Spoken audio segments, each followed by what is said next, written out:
ಸಮರ್ಥ Aloysius ಪ್ರೌಢಶಾಲೆಯಿಂದ jingle bells 2025 season 4 ಈ ಸ್ಪರ್ಧೆಯಲ್ಲಿ ನಾವು ಇವತ್ತು ನಕ್ಷತ್ರ ರಚನಾ ಸ್ಪರ್ಧೆಯನ್ನು ಹಮ್ಮಿಕೊಂಡಿದ್ದೇವೆ.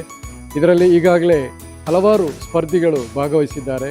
ತಾವು ಮನೆಯಲ್ಲಿ ರಚಿಸಿದಂತಹ ನಕ್ಷತ್ರಗಳನ್ನು ಇಲ್ಲಿ ತಂದು ಇಟ್ಟಿದ್ದಾರೆ. ವಿವಿಧ ಸ್ಪರ್ಧೆಗಳನ್ನು ನಾವಿಲ್ಲಿ ಗಮನಿಸ್ತಿರಬೇಕಾದ್ರೆ ವಿವಿಧ ರೀತಿಯ ನಕ್ಷತ್ರಗಳು, ಒಂದಕ್ಕಿಂತ ಒಂದು ವಿಭಿನ್ನವಾದಂತಹ ನಕ್ಷತ್ರಗಳು, ಆಕರ್ಷಣೀಯವಾದಂಥ ನಕ್ಷತ್ರಗಳು, ಹಾಗೆ ವೈವಿಧ್ಯಮಯವಾಗಿರ್ತಕ್ಕಂಥದ್ದು ನಾವು ಕಾಣ್ತಾ ಇದ್ದೇವೆ.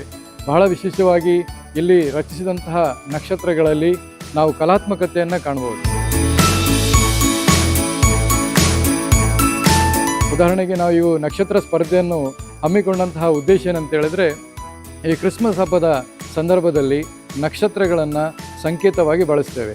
ಯೇಸು ಕ್ರಿಸ್ತರು ಹುಟ್ಟಿದ ಸಂದರ್ಭದಲ್ಲಿ ಬೆತ್ಲೆಹೇಮಿನಲ್ಲಿ ಕಾಣಿಸಿಕೊಂಡಂತಹ ನಕ್ಷತ್ರದ ಪ್ರತೀಕವಾಗಿ ಇವತ್ತು ಹಬ್ಬದ ಆಚರಣೆಗೆ ನಕ್ಷತ್ರ ಬಹಳ ಪ್ರಮುಖವಾಗಿ ಪ್ರತಿ ಮನೆಗಳಲ್ಲಿ ಮೇಲ್ಗಡೆ ನಕ್ಷತ್ರವನ್ನು ತೂಗು ಹಾಕುವಂಥ ಒಂದು ಸಂಪ್ರದಾಯ ಇದೆ. ಹಾಗಾಗಿ ಈ ಕ್ರಿಸ್ಮಸ್ ಹಬ್ಬ ಅಂತ ಹೇಳಿದ ತಕ್ಷಣ ನಮ್ಮೆಲ್ಲರಿಗೆ ನೆನಪಿಗೆ ಬರುವಂಥದ್ದು ಕ್ರಿಸ್ಮಸ್ನ ನಕ್ಷತ್ರ. ಇವತ್ತು ಅಲೋಷಿಯಸ್ನ ಹೈಸ್ಕೂಲ್ನ ಈ ಒಂದು ಕಾರ್ಯಕ್ರಮದಲ್ಲಿ ಜಿಂಗಲ್ ಬೆಲ್ಸ್ ಅನ್ನುವಂತಹ ಈ ಸ್ಪರ್ಧೆಯಲ್ಲಿ ನಕ್ಷತ್ರ ರಚನಾ ಸ್ಪರ್ಧೆಯನ್ನು ನಾವು ಆಯೋಜಿಸಿರತಕ್ಕಂಥದ್ದು ಮತ್ತು ಮಂಗಳೂರಿನ ಮಾತ್ರವಲ್ಲ ದಕ್ಷಿಣ ಕನ್ನಡದ ವಿವಿಧ ಭಾಗಗಳಿಂದ ಓಪನ್ ಟವಾಲ್ ಸ್ಪರ್ಧೆ ಆಗಿರೋದ್ರಿಂದ ವಿವಿಧ ಭಾಗಗಳಿಂದ ಇಲ್ಲಿ ನಕ್ಷತ್ರಗಳನ್ನು ತಂದಿಟ್ಟಿದ್ದಾರೆ. ಒಂದಕ್ಕಿಂತ ಒಂದು ಆಕರ್ಷಣೀಯವಾದಂಥ ನಕ್ಷತ್ರಗಳೇ ಕಾಣ್ತಾ ಇದೆ. ಹಾಗಾಗಿ ಇವತ್ತು ಈ ಒಂದು ವೀಕ್ಷಣೆಗೆ ಮಂಗಳೂರಿನ ಹಲವರಿಗೆ ಅವಕಾಶ ಸಿಗ್ತದೆ ಇದೆ.